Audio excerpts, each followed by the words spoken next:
A husband and father left for dead in a hit and run. I'm just shocked that this happened. Now his family is asking whoever did this to turn themselves in. I would ask them to search inside themselves and please come forward.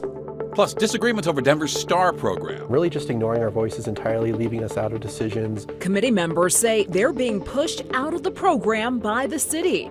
We're hearing from both sides and what's being done to move forward. There are going to be disagreements, but it doesn't mean that we're not listening. We all want to interact in a way that's productive. And the Broncos have new owners in their first order of business, announcing a new president. The Denver STAR program really has changed the way the city tackles crime. Now, the program has responded to thousands of calls since it launched more than 2 years ago. But now there's controversy over how the program is run. As Denver 7's Micah Smith reports, the founders think they're being phased out. Members of the advisory committee for Denver's STAR program, which sends mental health counselors to non-life-threatening 911 calls in place of police, say they're being pushed out of the program they helped launch. This is the only avenue that we've been provided as a community for input. I think the best thing to do right now is to pause and regroup. I am going to end the meeting. When shutting down that meeting, the DDPHE personnel proved that they don't care about our voices. STAR Community Advisory Committee members Vinny Cervantes and Alexander Landau say the abrupt ending of this July Zoom meeting between their committee and the Department of Public Health is the culmination of disagreements over how the department runs the program. We have heard from 911 that STAR is filling in for co-responder in cases where co-responder isn't available. And so STAR, the team, is showing up alongside police. This is not the way this is intended to be, to gain the necessary and appropriate trust with this community. Landau says another issue involves DDPHE hiring a STAR program specialist to oversee the committee without initial input from members. There have been disagreements and perhaps some things we could have done better. Committee members met with DDPHE Executive Director Bob McDonald about their concerns, including how this meeting ended and the police department's involvement in STAR. Well, there's absolutely no movement in that direction. I need to be clear on this. It is an advisory committee. We really appreciate that. There will be some limitations to what we can do for a wide range of reasons. So just because sometimes, the answer is no, we won't be able to move in that direction, it doesn't mean we didn't listen. The STAR Community Advisory Committee is the only mechanism of community and public input into the program, and that mechanism has been shut down. We're not saying that the city has no role in this at all, but what we're discussing is an overreach of policing, an overreach of DDPHE. Landau and Cervantes say there are systemic issues within STAR, and they hope DDPHE is truly willing to address those issues for the betterment of STAR and the Denver community.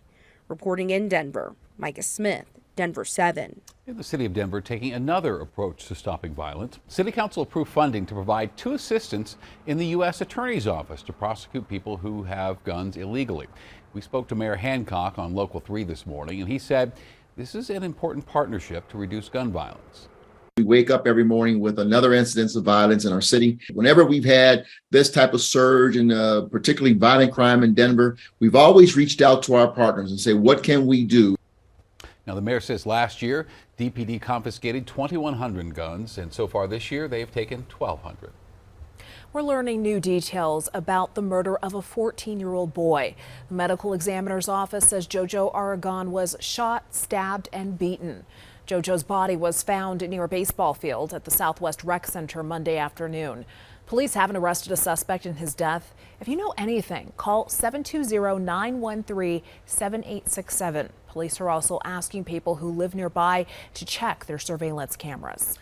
Nearly 3 years ago in Aurora, Elijah McClain died shortly after he was injected with a high dose of the powerful sedative ketamine. The city of Aurora has since banned its use. Well, tonight we are learning more about the alternative sedative that Aurora Fire is considering using now. Denver 7 investigative reporter Jennifer Kovaleski spent more than a year reporting on Aurora Fire's use of sedatives. It's a rapid-acting sedative called droperidol. The drug is used to treat patients who may be agitated or aggressive. Aurora's medical director spoke about it with city leaders this morning, and it came with questions after what happened to Elijah McClain. It's been heavily used in EMS for 30 to 40 years, going back to the early 90s. He's talking about the drug droperidol, Aurora Fire Rescue wants to add the sedative to its medical toolkit to treat patients who are experiencing a high level of agitation. The drug will be used in situations where they would have previously administered ketamine. Every Denver Metro agency uses this approach as well. Aurora banned the use of ketamine shortly after the death of Elijah McClain. McClain went into cardiac arrest after paramedics injected him with a heavy dose of the sedative. So when the ambulance gets here, we're going to go ahead and give him some ketamine. 3 police officers and 2 Aurora Fire paramedics are now facing criminal charges for his death, leaving Councilwoman Danielle Durinsky to question the introduction of a new sedative. I just am having a really hard time talking about our Aurora firefighters injecting anybody with anything while we have 2 up for murder right now. We spoke to 2 experts about droperidol. It works as a tranquilizer, but it has had other uses in terms of relief of nausea and relief of other agitation. Both said it's safe when used appropriately. This drug is fairly safe, meaning that it is very rare that the drug itself, when utilized in that appropriate context, will have those side effects. So I think that droperidol is, I would say, probably 70 to 80% of what I use for sedation in the emergency department.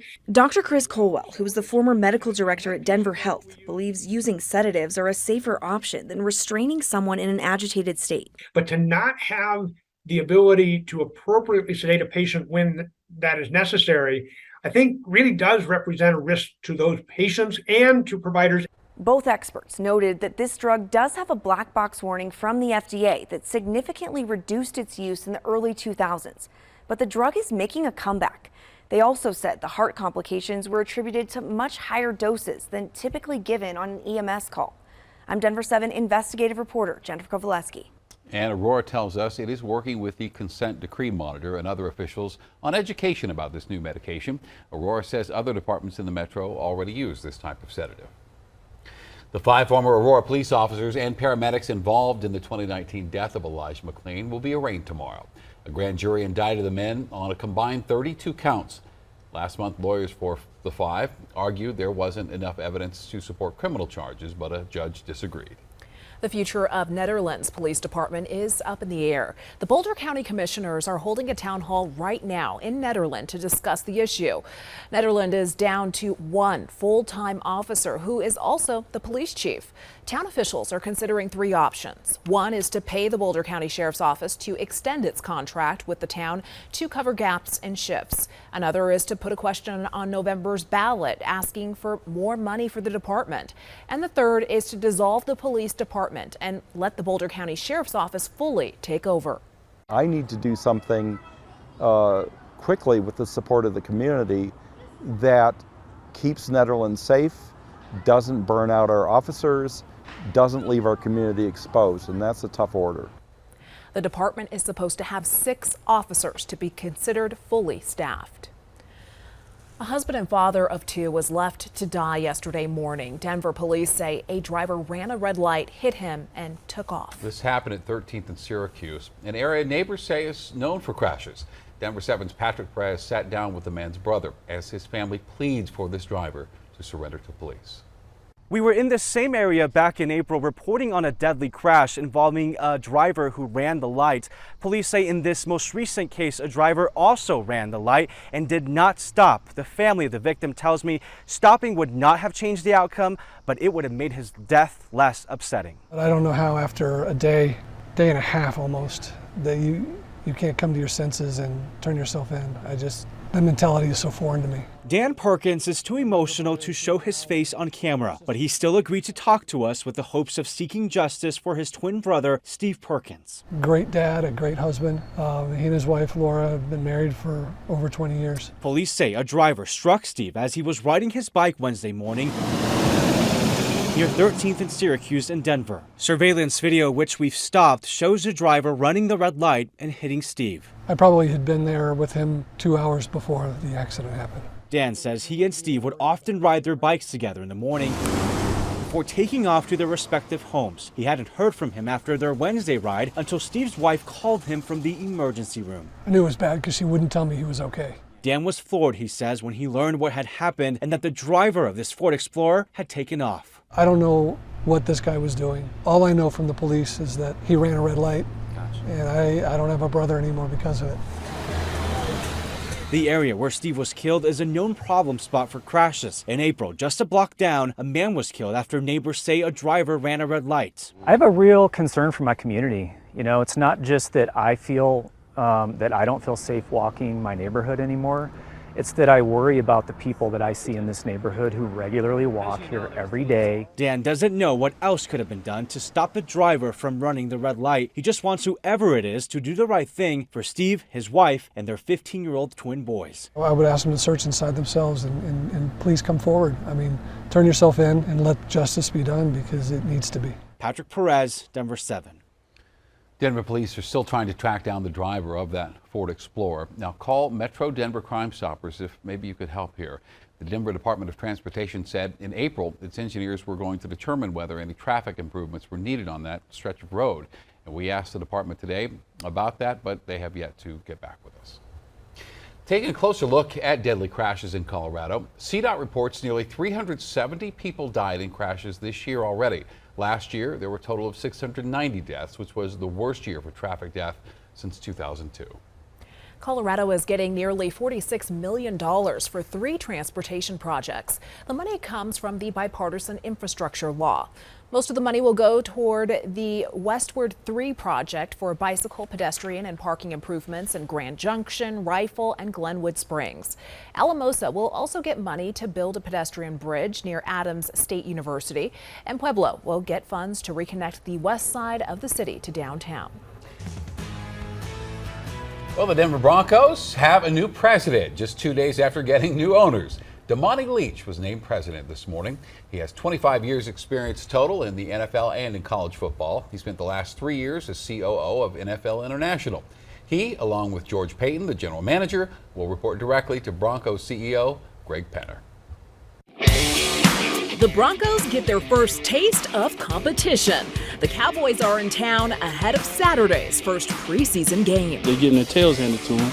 We do have some storms in the mountains. I'll let you know when Denver is going to finally see some rain. It was huge in sustaining and defending our country. And 2 men who served our country finally get an honor long overdue. It's an honor to be here with fellows like this family, honoring a person who gave us all during World War II.